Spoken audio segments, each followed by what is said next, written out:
Hello दोस्तों, जय मसीह की। कैसे आप सब लोग? आशा करता हूँ आप सब लोग अच्छे से होंगे। एक बार फिर से परमेश्वर की दया और अनुग्रह में एक नया वीडियो लेकर परमेश्वर ने आने के लिए मेरी सहायता किया, मदद किया, और आप लोगों के सहयोग भी है। प्रार्थना के लिए मैं अपने धन्यवाद प्रेषित करता हूँ आप लोगों के लिए। और आज का जो विषय है वो ये है, परमेश्वर की व्यवस्था एवं विश्वास का क्या संबंध है। मतलब व्यवस्था और विश्वास का क्या संबंध है।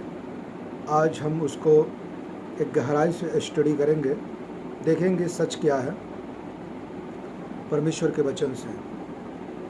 सो मेरे प्रियो, आज यदि हम देखा जाए तो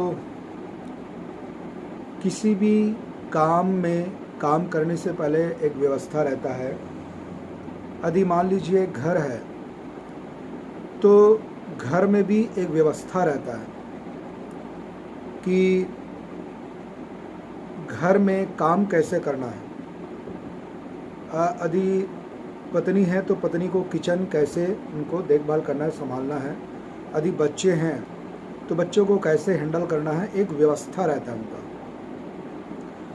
यदि हम व्यवस्था को हटा देते हैं तो हमारा घर, हमारा परिवार डिसिप्लिन ना होने के कारण, व्यवस्था ना होने के कारण वो जो है इधर उधर हो जाएगा, तिड़बिड़ी हो जाएगा, उसका कोई अर्थ नहीं होगा। लेकिन जिस घर में व्यवस्था है उस घर का पति पत्नी बच्चे आशीषित होते हैं, नियम होता है, बढ़िया डिसिप्लिन होते हैं, अधीनता होता है, प्रेम होता है, क्योंकि वो व्यवस्था में है। ठीक वैसा ही यदि कोई फैक्ट्री हो, कारखाना हो, दुकान हो, कपड़ा दुकान हो, या दफ्तर हो, ऑफिस हो इत्यादि, तो इन चीज़ों में व्यवस्था होना जरूरी है। यदि हम व्यवस्था डालते हैं तो उस व्यवस्था में जीवन जो है, परिवार जो है, या जिस काम को हम कर रहे होते हैं वो एक अच्छा, उसका एक परिणाम होता है, एक अच्छा फल मिलता है। जैसे मान लीजिए गाड़ी है, गाड़ी को चला रहे हैं, यदि व्यवस्था के अनुसार चला रहे हैं तो गाड़ी सही चलेगी, अपनी दिशा में, रास्ते में चलेगी वो। लेकिन यदि व्यवस्था को हटा दे तो फिर वो अनबैलेंस हो जाएगा और वो कुछ भी हो सकता है, जिसका परिणाम बहुत भारी हो सकता है। तो ऐसा ही परमेश्वर ने चर्च में व्यवस्था दिया है। तो हम बात करेंगे बाइबल का, वचन का, यीशु मसीह परमेश्वर का। तो मैं आपको बताऊं कि यहाँ पर मैंने 3 प्रकार के भाग में बांटा है। पहला जो है एक राष्ट्रीय व्यवस्था होता है, जो राष्ट्र के अंदर में एक व्यवस्था होता है, जो सारे अधिकारी कर्मचारी के लिए और सभी लोगों के लिए एक व्यवस्था बनाया जाता है। दूसरा होता है एक सामाजिक व्यवस्था, जो समाज के अंदर में एक व्यवस्था होता है ताकि उसके अनुसार मनुष्य का संचालित हो, अगुवाई हो, एक अधीनता हो। और तीसरा जो है वो धार्मिक व्यवस्था है ना। तो मैंने 3 भाग में इसको बांटा है आप लोगों को समझाने के लिए। तो पहला है एक अंतर्राष्ट्रीय व्यवस्था, दूसरा है सामाजिक व्यवस्था, और तीसरा है धार्मिक व्यवस्था। तो आज हम बात करेंगे धार्मिक व्यवस्था का। हम बात करेंगे बाइबल का, परमेश्वर का, यीशु का बात करेंगे। तो सबसे पहले मैं पढ़ना चाहूँगा वचन। हम वचन में से कुछ आयतें देख लेंगे। तो आज हम पढ़ेंगे लेवी व्यवस्था की किताब और उसका 4 अध्याय, लेवी व्यवस्था उसका 4 अध्याय। और यहाँ पर मैं 1 से पढ़ रहा हूँ, 1, 2, 3। फिर यहोवा ने मूसा से कहा, इस्राएलियों से यह कह कि यदि कोई मनुष्य उन कामों में से जिनको यहोवा ने मना किया है, किसी काम को भूल से करके पापी हो जाए, यानी पाप कर ले, और यदि अभिषिक्त याजक ऐसा पाप करे जिससे प्रजा दोषी ठहरे, तो अपने पाप के कारण वह एक निर्दोष बछड़ा यहोवा को, यानी कि परमेश्वर को, पाप बलि करके चढ़ाएं। तो यहाँ पर परमेश्वर ने क्या दिया? व्यवस्था दिया। किसको व्यवस्था दिया था? मूसा को। मूसा किसको दे रहा है व्यवस्था, आज्ञा? प्रजा के लोगों को, इजरायली प्रजा को। तो यहाँ पर क्या कह रहा है? जिस परमेश्वर ने व्यवस्था दिया और उस व्यवस्था को भूल करके यदि पापी हो जाए या पाप कर ले, याजक पाप कर ले, और याजक के द्वारा यदि कोई प्रजा के लोग यदि पापी हो जाए, तो परमेश्वर ने एक व्यवस्था दिया, एक निर्दोष मेमना, मतलब उस मेमना में कोई उसमें चोट ना पहुँचे, उसके आँख ना फूटी हो, हाथ पैर बढ़िया हो, शरीर बढ़िया हो, बाल बढ़िया हो, कहीं उसका कोई बीमारी तो नहीं या कुछ इस प्रकार का घाव वगैरह तो नहीं, एकदम निर्दोष होना चाहिए। तो उस निर्दोष मेमना को क्या करें? यहोवा के लिए पाप बलि करके चढ़ाए। तो जब चढ़ाएगा तो क्या होगा कि जो पाप किए रहेंगे प्रजा के लोग, याजक, उनका पाप क्या हो जाएगा? क्षमा हो जाएगा। तो ये तो परमेश्वर का अपना एक व्यवस्था है जो अपने प्रजा को दिया। तो व्यवस्था को नहीं माना, इसलिए तो पापी ठहरा, पाप किया और परमेश्वर की नियम से, वाचा से, पवित्रता से, आज्ञा से वो हट गए, आज्ञा उल्लंघन किए। तो ये पाप हुआ ना, क्योंकि परमेश्वर ने व्यवस्था क्यों दिया था? परमेश्वर ने व्यवस्था इसलिए दिया था ताकि वो पवित्र हो, निर्दोष हो, सीधे मार्ग में चले, उनका जीवन बढ़िया से चल सके। इसीलिए तो परमेश्वर ने व्यवस्था दिया मनुष्य को। व्यवस्था हमारे नुकसान के लिए, हानि के लिए नहीं है, बल्कि व्यवस्था परमेश्वर के समीप में ले आता है। व्यवस्था सिखाता है कि हम परमेश्वर के पवित्रता से उनकी आराधना करें, परमेश्वर को हम उस रीति से हम उनकी महिमा करें, उनको माने, उनकी आराधना करें जिस तरीके से होना चाहिए। तो व्यवस्था सिखा रहा है ना यहाँ पर। यदि कोई व्यवस्था को नहीं मानता तो उनसे परमेश्वर दूर हो जाता है पाप की वजह से, यही सिखा रहा है। रोमियो के पत्री, नया नियम में भी यही बात लिखा हुआ है। रोमियो के पत्री उसका यदि हम दूसरा अध्याय को देखेंगे तो यहाँ पर भी कुछ इस प्रकार बातें लिखा हुआ है। रोमियो के पत्री उसका दूसरा अध्याय और कलम 12-13 को पढ़ते तो यहाँ पर क्या लिखा है देखिए। इसलिए जिन्होंने बिना व्यवस्था पाप किए वे बिना व्यवस्था के नष्ट भी होंगे, और जिन्होंने व्यवस्था पाकर पाप किया उनका दंड व्यवस्था के अनुसार होगा। तो यहाँ पर क्या होगा? यदि कोई व्यक्ति बिना व्यवस्था के पाप किए तो परमेश्वर जो न्यायी परमेश्वर है अपने न्याय में उनका बिना व्यवस्था में उनका न्याय करेगा। यदि वो व्यवस्था नहीं पाया, बिना व्यवस्था के यदि पाप किया ना, तो परमेश्वर भी बिना व्यवस्था के उनका न्याय करेगा। लेकिन तो पाएगा तो दंड पाएगा ना। क्यों?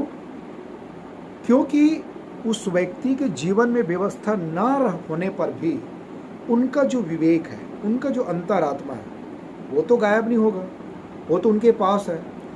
तो परमेश्वर ने जो मनुष्य को बनाया शुरुआत से ही, तो परमेश्वर ने तो शुरुआत से ही मनुष्य के अंदर में एक अंतरात्मा डाला है ना, एक मन डाला है, उसके द्वारा परमेश्वर न्याय करेगा।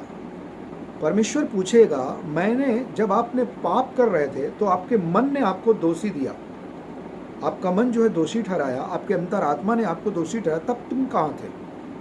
क्या तुम पश्चाताप नहीं किए? क्या परमेश्वर को ढूंढना नहीं चाहा? क्या उस पाप से आप हटना नहीं चाहा? बल्कि आपने प्रभुता से बलपूर्वक उसको किया आपने। तो व्यवस्था आपके पास नहीं है, ठीक है, मान लेते हैं, लेकिन मैं भी जो न्याय करूंगा, परमेश्वर कहता है मैं बिना व्यवस्था के आपका न्याय करूंगा। तो उसके आधार पर परमेश्वर न्याय करेगा, क्योंकि उसके अंदर में मन और जिसको हम कॉन्शियस बोलते हैं इंग्लिश में, और अंतरात्मा है जो परमेश्वर हर मनुष्य को दिया, तो उनका अनुसार होगा। तो यही बात सिखा रहा है यहाँ पर। और जिन्होंने व्यवस्था पाकर पाप किया, मतलब परमेश्वर की व्यवस्था को पाया, नियम को पाया, आज्ञा को पाया, उसके बावजूद पाप किया, तो उसके आधार पर उनको दंड मिलेगा, न्याय करेगा उनका, क्योंकि उसने परमेश्वर के वचन का उल्लंघन किया, उसके वचन का विरोध किया और पाप किया। तो ऐसे में तो परमेश्वर से दंड ही पाएगा जब उनका न्याय किया था। तो ये सिखा रहा है बाइबल। तो ये तो है व्यवस्था, ठीक है। और आगे देखते हैं तो परमेश्वर की व्यवस्था का पालन करना हमारे जीवन के लिए एक अच्छा सेहत है।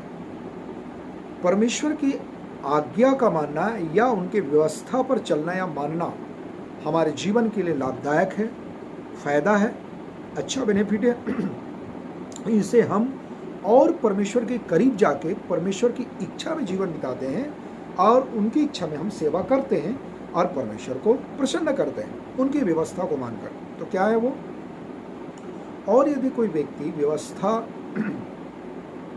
पहले सदी के लोगों में, पहले सदी के जो कलीसिया है, पहले सदी के जो लोग होते थे, परमेश्वर ने व्यवस्था दिया था इसलिए कि वो परमेश्वर को समझे, जाने और परमेश्वर के अधीनता में रह के परमेश्वर की सेवा करें। लेकिन जो व्यवस्था को तोड़कर, लांग कर या व्यवस्था से पार होकर या हटाकर जब वो अपने जीवन को जी रहा होता है, तो इसका मतलब है कि परमेश्वर उनसे दूर हो जाता है। परमेश्वर का क्रोध, परमेश्वर का गुस्सा को उन लोगों के लिए भड़कता है और वो दंड पाते हैं और इसका जो परिणाम है वो कुछ भी हो सकता है। तो व्यवस्था उनके हानि के लिए नहीं है परंतु उनके फायदा के लिए है। तो ये बात समझना है। इसी रीति से हम यहोशू की किताब से पढ़ते हैं। यहोशू की किताब उसका 7 अध्याय में हम देखते हैं। यहोशू की किताब उसका 7 अध्याय कलम 10 और 11, यहाँ पर क्या लिखा है? यहोवा ने यहोशू से कहा, उठ, खड़ा हो जा, तो क्यों इस भांति मुंह के बल पृथ्वी पर पड़ा है? 11, इस्राएलियों ने पाप किया है और जो वाचा मैंने उनसे अपने साथ बंधाई थी उसको उन्होंने तोड़ दिया है। उन्होंने अर्पण की वस्तुओं में से ले लिया, वरन चोरी भी की और छल करके उसको अपने सामान में रख लिया। जबकि परमेश्वर ने मना किया था और ये बात यहोशू को पता नहीं था क्योंकि उनको कोई बताया नहीं था। अकान नाम का एक व्यक्ति है जो इस प्रकार का परमेश्वर के विरुद्ध में, वचन के विरुद्ध में परमेश्वर ने मना किया था, पहले से ही बताया था यहोशू को। और यहोशू ने भी अपने प्रजा के लोगों को सारी बात बताई थी, सिखाई थी। लेकिन यहोशू को पता नहीं था ये बात, क्योंकि डर के वजह से शायद बताया नहीं था। लेकिन यहाँ पर देखने के लिए मिलता है कि परमेश्वर का जो क्रोध है, जो कोफ है, जब प्रजा पर भड़का, वो कैसे? यहोशू ने अपने लोगों से कहा, उस देश में जाओ, कनान देश में जाओ। अपने भेदियों को भेजा, वहाँ से पता करके कहा सही क्या है, गलत क्या है, किस प्रकार का माहौल है, किस प्रकार का व्यवस्था है वहाँ। तो इन लोग जाकर बोले कि सारे लोग जाने की ज़रूरत नहीं है, कष्ट ना दे, थोड़े ही लोग जाकर उनसे जीत लेंगे। पर परिणाम क्या हुआ? परिणाम जिसका उल्टा हुआ, क्योंकि परमेश्वर ने ऐसा होने दिया। उसका कारण है कि प्रजा के लोग परमेश्वर की व्यवस्था को तज दिया, परमेश्वर की व्यवस्था को लांगा, परमेश्वर की व्यवस्था को नहीं माना, उसके विपरीत काम किया। तो परमेश्वर ने इसे होने दिया कि इजरायली के प्रजा के लोग वहाँ जाकर पीड़ दिखाएं, और ना बल्कि पीड़ दिखाएं परंतु वहाँ जाके लगभग 36 पुरुष मार डाले। उस देश में जो गया था वहाँ लगभग 36 पुरुष, 5 पद में लिखा है, 7 के 5 में। तब एक ही रहने वालों ने उनमें से कोई 36 पुरुष मार डाले और अपने फाटक से सबारीम तक उनका पीछा करके उतराई में उनको मारते गए। मारना शुरू है, बंद नहीं हुआ है, परमेश्वर ने होने दिया क्योंकि पाप किया है लोग। तब लोगों का मन पिघल कर जलसा हो गया। प्रजा के लोगों का मन पिघल कर जलसा हो गया। जैसा पानी जो है एक तरल पदार्थ होता है, वैसा उनका मन, उनका जीवन हो गया, क्योंकि उस परिस्थिति को देखकर। लेकिन ऐसा क्यों हुआ? क्योंकि परमेश्वर के विरुद्ध में प्रजा के लोगों ने पाप किया। यहोशू ने बताया था ईमानदारी से, लेकिन प्रजा के लोगों ने पाप किया, बताया नहीं। और पाप की वजह से परमेश्वर ने शत्रुओं के हाथ में प्रजा के लोगों को दे दिया, और ऐसा होने दिया, प्रजा के लोग हार गए और 36 लोग मर गए। तो परिणाम कितना भयंकर है, कितना सजा और दंड भुगतना पड़ा एक व्यक्ति के पाप से। तो परमेश्वर ने व्यवस्था दिया था, लेकिन व्यवस्था को हटा दिया। परिणाम स्वरूप क्या हुआ? हानि हुआ, मर गए लोग, आशीष से वंचित हो गए, बदनाम अलग हुआ, बेइज्जती अलग हुआ, परमेश्वर का क्रोध और गुस्सा अलग हुआ। इसी रीति से हम एस्तर के पुस्तक में से कुछ आयतें देख लेंगे। एस्तर की किताब उसका 4:1 में ऐसा लिखा है, जब मुर्दकै ने जान लिया कि क्या क्या किया गया है, कौन? हमान, एक दुष्ट हमान, तब मुर्दकै वस्त्र फाड़ टाट पहन राग डालकर नगर के मध्य जाकर ऊंचे और दुख भरे शब्द से चिल्लाने लगा। पुराने सदी के लोग में क्या होता था? परमेश्वर ने व्यवस्था दिया था, जब कभी भी इस प्रकार का जो काम होते थे, जैसे कि अपनों को कोई मार देता था या परमेश्वर के लोगों को कोई मारता था या परमेश्वर की सेवा में हानि पहुंचता था या कुछ ऐसा शत्रु लोग उल्टा काम करते थे या शत्रु लोग परमेश्वर के लोगों को घात करता था, तो टाट पहनना जरूरी था, वस्त्र भी फाड़ते थे, राख डालते थे, धूल डालते थे और वो पड़े रहते थे परमेश्वर के सामने, ऐसे जानवर के जैसा पड़े रहते थे मुंह के बल गिरकर। ऐसा पुराने समय में होते थे, व्यवस्था था। उसी रीति से मुर्दकै ने किया, क्योंकि मुर्दकै जब इस बात को जाना कि हामान जो एक दुष्ट है और राजा से जाके चुगली खाई, और हामान जो है पूरी यहूदियों जाति के लोगों को नाश करने के लिए राजा के कान में जाके चुगली खाया था, बोला था, और राजा ने भी इस बात को नहीं जानता था और राजा ने हामी भर दिया था, जिसका फलस्वरूप यह हुआ कि जो सच्चा मन से परमेश्वर की आराधना करने वाले, भाने वाला, परमेश्वर के मार्ग में चलने वाला मुर्दकै जब इस बात चला तो उनको बड़ा दुख हुआ, तकलीफ हुआ, और परमेश्वर के सामने में जाकर टाट पहनकर अपने ऊपर धूल डालकर वे परमेश्वर के सामने में दुख भरे शब्द से परमेश्वर को पुकारता रहा, चिल्लाता रहा, प्रार्थना करता रहा। इसका जो परिणाम क्या निकला? जब एक परमेश्वर के दास मुर्दकै ने जब परमेश्वर की व्यवस्था को माना, यहाँ पर तो जब परमेश्वर की व्यवस्था को माना तो इसका जो रिजल्ट है, इसका जो परिणाम है, प्रतिफल, वो आगे जब देखते हैं तो क्या हुआ? जो उनका शत्रु था हामान, उस हामान को राजा ने, परमेश्वर ने राजा के द्वारा हामान को फांसी पर लटकवा दिया, उनके घर बार पूरे लूट लिए गए, नष्ट कर दिया गया। तो देखा, यदि हम परमेश्वर की व्यवस्था को मानते हैं जो हमारे लिए भला है, हमारे जीवन के लिए अच्छा सेहत है, परमेश्वर की सेवा के लिए जो अच्छे काम का चीज़ है, यदि उन चीज़ों को हम करते हैं तो हमारे हानि नहीं परंतु हमारी लाभ ही होता है, जैसा मुर्दकै ने किया। इसी रीति से हम रोमियो के पत्री में भी देख सकते हैं, 7:7 में यही बात लिखा हुआ है, नया नियम में भी यही बात लिखा हुआ है, रोमी 7:7। तो हम देखते हैं यहाँ पर, तो हम क्या कहें, क्या व्यवस्था पाप है? तो हम बाइबल कहती है कदापि नहीं, व्यवस्था पाप नहीं है। आगे लिखा है, वरन बिना व्यवस्था के मैं पाप को नहीं पहचानता। व्यवस्था यदि ना कहती कि लालच मत कर तो मैं लालच को न जानता। ये बात कौन कह रहा है? पौलुस यहाँ पर विश्वासियों को चिट्ठी लिखते समय, पत्री लिखते समय, खासकर यहूदी फरीसी शास्त्री को, जो लोग उलझन में थे और विश्वास को जब उन लोग हटाकर व्यवस्था को पालन करने के लिए जब इस प्रकार का सवाल जवाब किया तो मतभेद हुआ, तो पौलुस इसको जो है काउंसलिंग कर रहा है, सिखा रहा है, बता रहा है, उनके शक को दूर कर रहा है परमेश्वर के वचन से। तो पौलुस सिखा रहा है उन लोगों को, शिष्यों को भी और यहूदी फरीसी शास्त्री को, व्यवस्था के विषय में। तो क्या व्यवस्था जो हमको परमेश्वर ने दिया है, तो क्या आप ये समझते हैं कि व्यवस्था क्या पाप को दर्शाता है या पाप करने के लिए बोलता है? तो बाइबल सिखाती है व्यवस्था हमको पाप करने के लिए नहीं उकसाता या सिखाता, परंतु व्यवस्था तो हमें परमेश्वर के पास ले जाता है, और वो व्यवस्था हमको सिखाता है कि परमेश्वर की जो सेवकाई है, परमेश्वर की जो व्यवस्था, जो नियम है, जो मार्ग है, जो उनका वचन है, उनका न्याय और पवित्रता और धार्मिक काम को बताता है, सिखाता है। और जब प्रजा के लोग जब व्यवस्था के अनुसार चलता है तो परमेश्वर की ओर से उनका सराहना भी होता है और आशीष पाता है।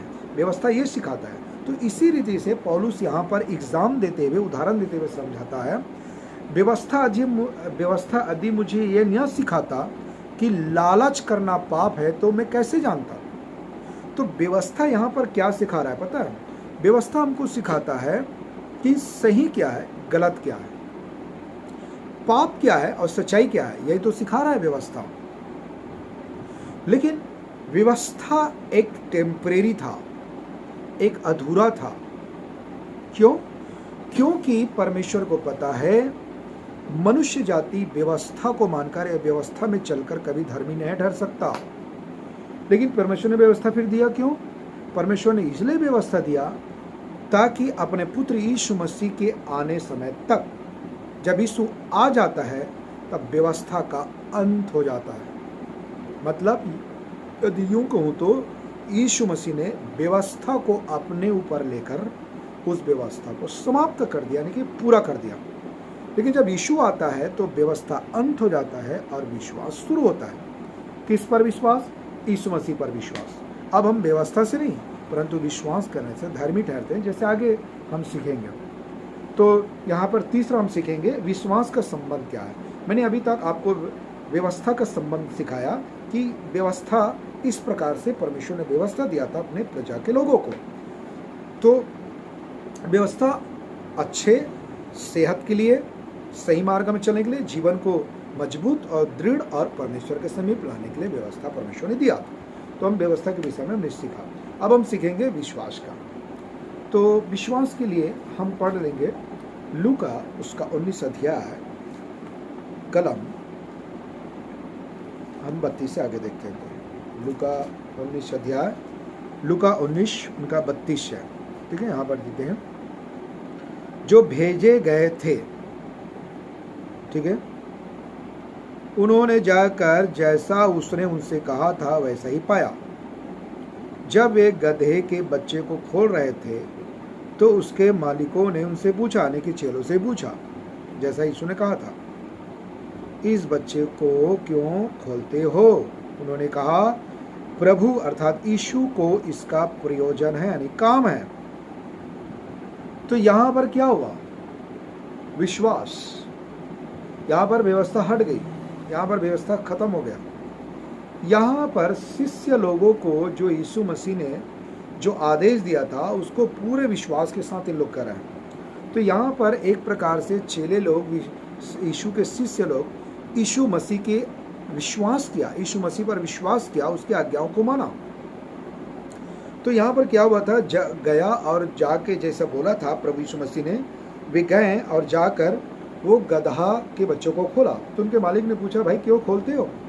तो यहाँ पर उसने अपने विश्वास को उस मालिक को दिखाया कि जो मेरा प्रभु है अर्थात यीशु मसीह, उसने हमें भेजा है और उसने कहा है, और इस गधे के बच्चों को उनका एक काम है। तो यहाँ पर क्या हुआ? विश्वास। मतलब चेले लोग उस मालिक को अपना विश्वास दिखाया, जो यीशु मसीह पर था वो विश्वास दिखाया। तो यहाँ पर व्यवस्था का संबंध खत्म हो जाता है, यहाँ पर विश्वास चालू हो जाता है यीशु मसीह पर जो उनका विश्वास था। तो आज हम भी जब कहीं पर भी जाते हैं, ऑफिस में, दफ्तर में, कॉलेज में, मंत्री के पास, अधिकारी के पास, विरोधियों के पास, कहीं पर भी हो, तो हम भी अपना विश्वास को लोगों को दिखाएं, जो यीशु मसीह पर हमारा विश्वास है। क्योंकि विश्वास से ही यीशु को जाना जा सकता है, पहचाना जा सकता है, और विश्वास से ही लोग सच्चे जीवित परमेश्वर को जान सकते हैं, और विश्वास से ही उनको पता चलेगा कि हम पापी हैं, और वो आगे जाकर अपने पाप से मन फिरा सकता है, और उनका जीवन भी हमारे साथ बचाया जा सकता है जैसा हम बचे विश्वास के साथ। तो यह है विश्वास का संबंध और विश्वास की ताकत। आगे गलातियों के पत्री से हम देखते हैं, गलातियों के पत्री और उसका अध्याय 3 कलम 10 से हम पढ़ेंगे। यहाँ पर क्या लिखा? इसलिए जितने लोग व्यवस्था के कामों पर भरोसा रखते हैं, मतलब अभी भी यीशु मसीह सिखा रहा है उन यहूदी फरीसी शास्त्री को, भरोसा रखते हैं, वे सब श्राप के अधीन हैं, क्योंकि लिखा है, जो कि व्यवस्था की पुस्तक में लिखी हुई सब बातों के करने में स्थिर नहीं रहता वह श्रापित है। तो आगे कहता है, पर यह बात प्रकट है कि व्यवस्था के द्वारा परमेश्वर के यहाँ कोई धर्मी नहीं ठहरता, क्योंकि धर्मी जन विश्वास से जीवित रहेगा।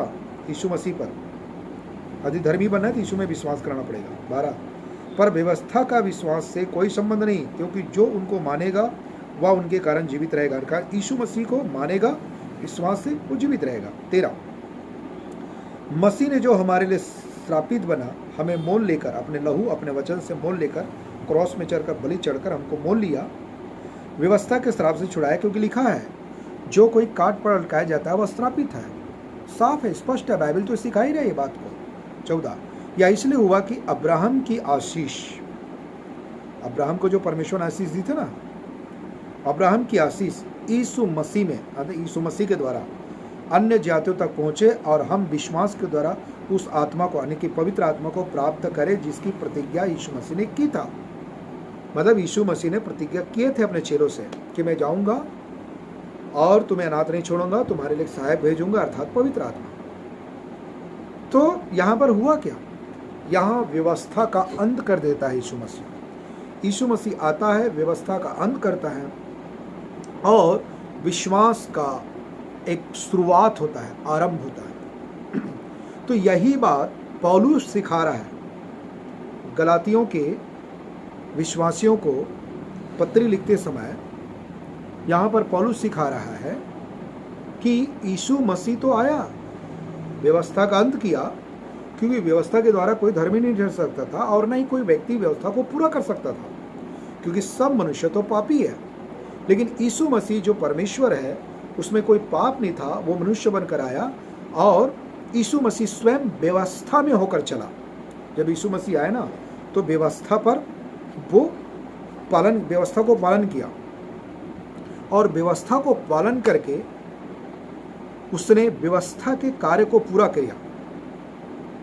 और जितने भी व्यवस्था के अधीन था उसको यीशु मसीह ने छुड़ाया अपने लहू से, अपने वचन से, अपने पवित्रता से।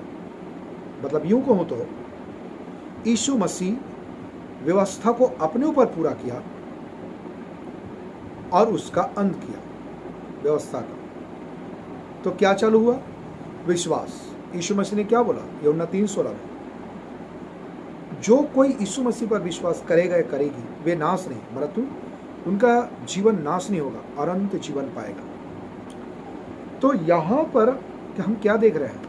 व्यवस्था का अंत, यीशु मसीह का विश्वास शुरू। तो यही बात पौलुस सिखा रहा है कि यीशु मसीह ने तो अपने चेलों को सिखाया था कि जो कोई व्यवस्था को मानेगा वो श्रापित होगा, वो कभी भी कदापि स्वर्ग नहीं जा पाएगा।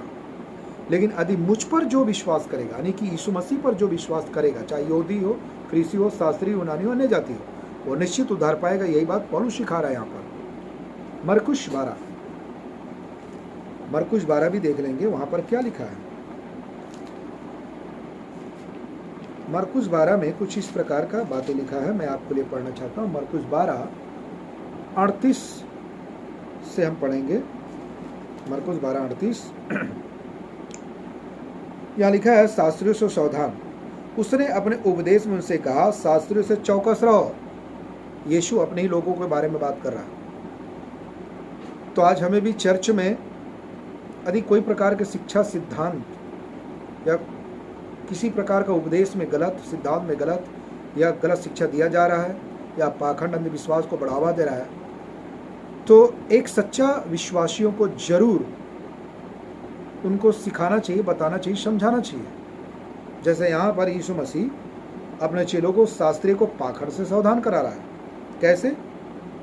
उपदेश में उनसे कहा, शास्त्रियों से चौकस रहो, जो लंबे लंबे चोंगे पहने हुए फिरना और बजाओ में नमस्कार करना और आराधनालयों में मुख्य मुख्य आसन और भोज में मुख्य मुख्य स्थान भी चाहते हैं। पाखंड, दिखावा, यीशु मसीह बोल रहा है। 40, वे विधवाओं के घरों को खा जाते हैं। मतलब न्याय नहीं है उसके अंदर में, पवित्रता नहीं है, विश्वास नहीं है, दिखावा है। और दिखाने के लिए बड़ी देर तक प्रार्थना करते हैं, कपटी प्रार्थना, जिसको यीशु मसीह स्पष्ट अपने मुंह से बोला, कपटी लोग हैं ये अधिक दंड पाएंगे, ये बहुत ज्यादा दंड पाएंगे।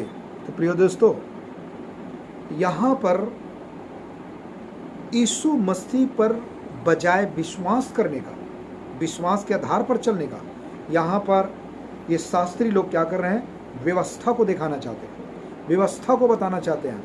स्वयं जो परमेश्वर, उद्धार करता परमेश्वर, सृष्टि का मालिक यीशु मसीह को ये यहूदी फरीसी शास्त्री लोग व्यवस्था दिखा रहे हैं, जबकि यीशु मसीह व्यवस्था का अंत कर रहा है, व्यवस्था को अपने में पूरा कर रहा है। उनको उनका ध्यान नहीं है।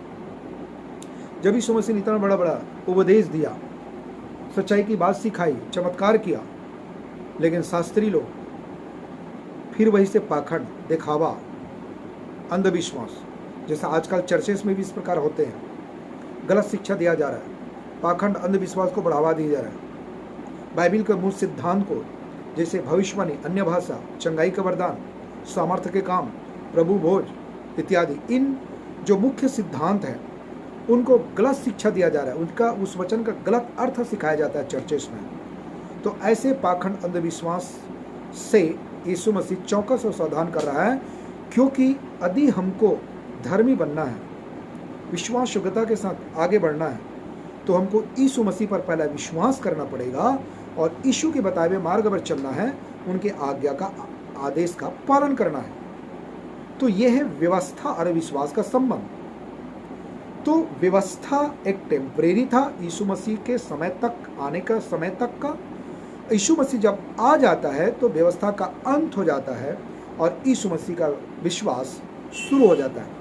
आज जो कोई भी यीशु मसीह पर विश्वास करके अपने जीवन को आगे चलाता है तो यीशु से वो आशीष पाता है और अनुग्रह के साथ आगे बढ़ता है।